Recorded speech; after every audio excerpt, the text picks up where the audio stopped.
Hello and welcome to my channel. I hope you enjoy this video. If you do, please like, subscribe and share. So today I'm going to talk about a comedy show called Room 101, originally commissioned by the BBC back in the 90s. As you've seen, hopefully you've seen the disclaimer before at the start of the video, and I'll leave it in the description, along with links to Room 101 Wiki page and the Room 101 Frank Skinner version on YouTube as well. I'll leave that in the description. So hopefully, going back to the disclaimer that you've seen it, I have no intention of ripping anyone off or mocking anybody in this video. This video is purely just to discuss personal pet hates, which is what the program is about. So a little bit of information which I have obtained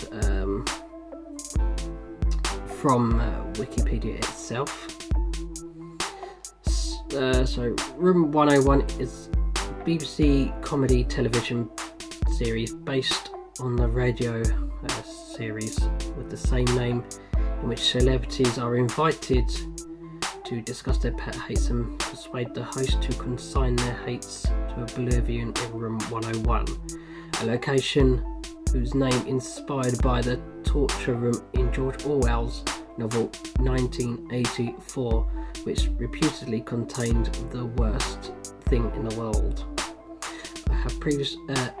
It has previously been hosted by Nick Hancock from 1994 to 97. Then he was succeeded by Paul Merton from 1999 to 2007.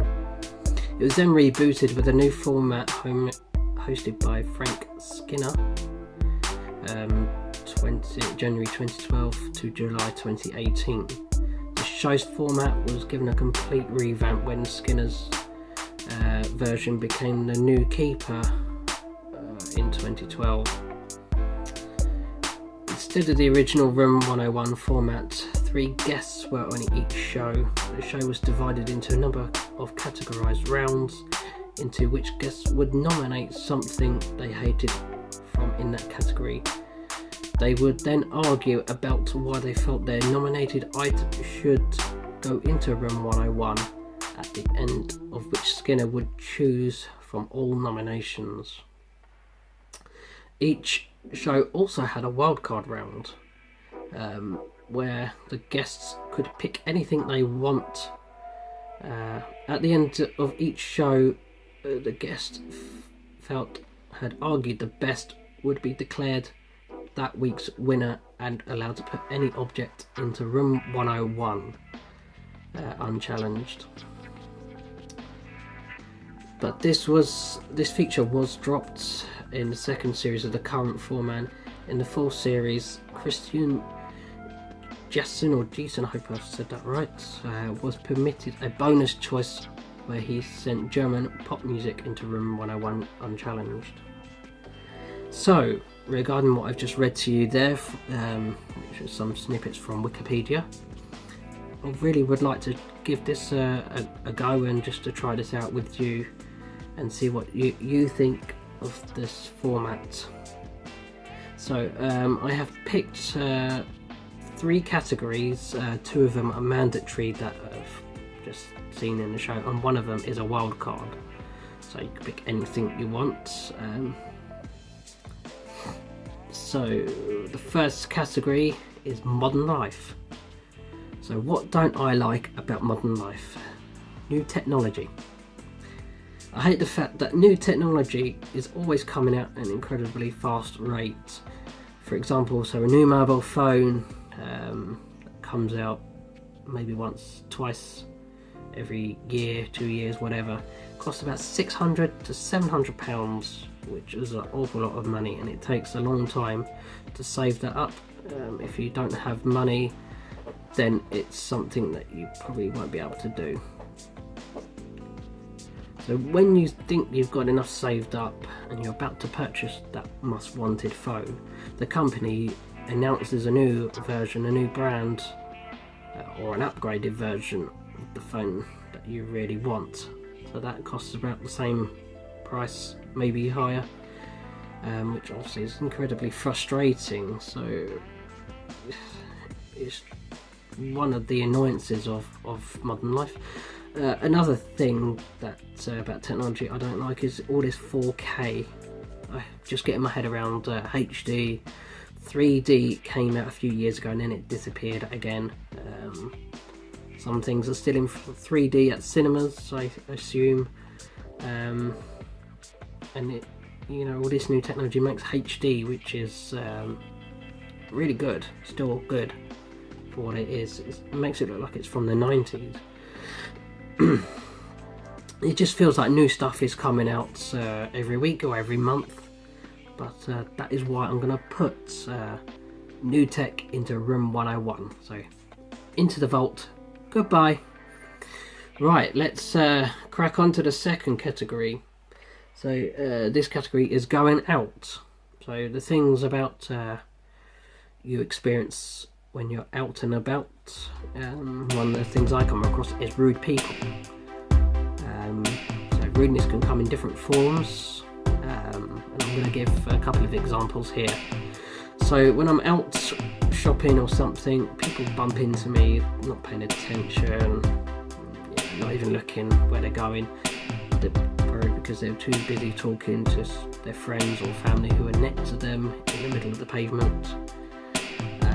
Or they're constantly on their phone, so you're constantly looking at your phone, looking up all the time, and then you find yourself swerving all over the pavement, and in some cases reported in the news that people have not paid attention and end up walking in the road and getting killed by a bus because they were too busy on their phone, looked up, there's a bus. Happens when you're too interested in not concentrating what you are doing, or when you see someone doing it and then they end up crashing into you. So when this has happened to me, somebody's walked into me, who've come out of a shop, not looked, walked straight into me, I'm going straight ahead along to another shop, and they turn around, look at me funny, or they say or shout something as if it was my fault. How is it my fault? You should have been looking when you was going. If you was looking when you was going, that could have been avoided. So another time, rudeness can come into play. I was waiting for a bus, and I was sandwiched between two groups, elderly people and some foreign students who were, both sets of groups were nattering to each other, and then the bus pulled up, and right next to the curb where these students were, I didn't know if they were going to get on the bus, so I waited, and then I realised after a second or so that they weren't going to get on. The bus driver was closing his doors, and I had to quickly get through that group because there's no other way around. Right at the edge of the curb, I can't get there, the bus is there, the curb's there, people are there, so I have to go through them to get to the doors, and luckily the bus driver saw me and let me on. So why would you stand next to the curb when a bus is about to pull up and you have no intention of getting on that bus?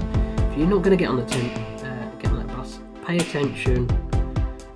Don't be so rude when someone else is waiting for a bus. If you're going to talk, stand to the side and everything will be fine. So that is my little rant about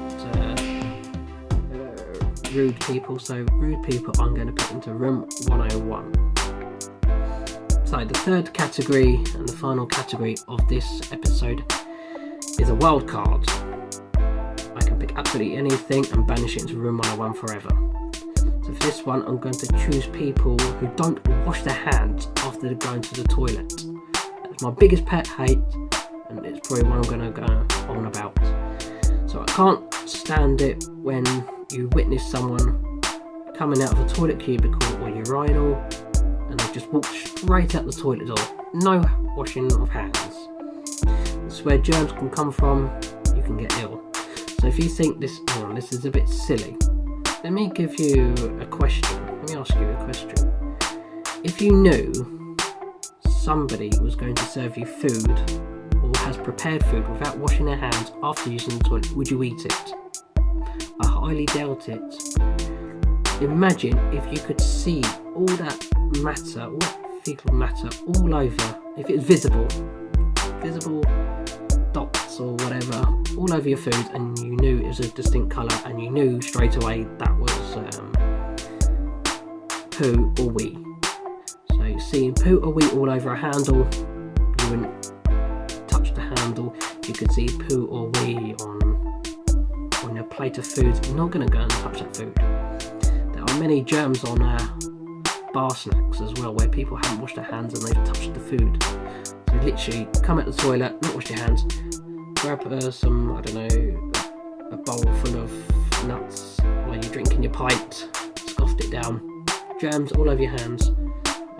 You know, it just takes 30 seconds at least out of your busy lives to wash your hands thoroughly, soap, water, dry them properly, and then you can go about your business as normal. So that is really a subject that really is fairly short but straight to the point. That's why I put people who don't wash their hands into room 101.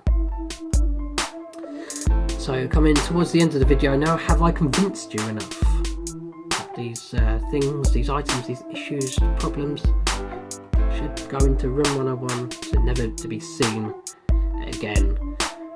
I'm going to leave this over to you, Neil, so I want to know what you think. Comment below what would you put into room 101 if you was given a chance, if you was put on the spot and someone said you need to put this into room 101, what is it? Let me know, and if I get enough I can probably do another video with your views and comments of what you would put into room 101. So I hope you really enjoyed watching this video. Please like, subscribe, share, comment. Please, you'll do me a massive favour, and thank you all very much.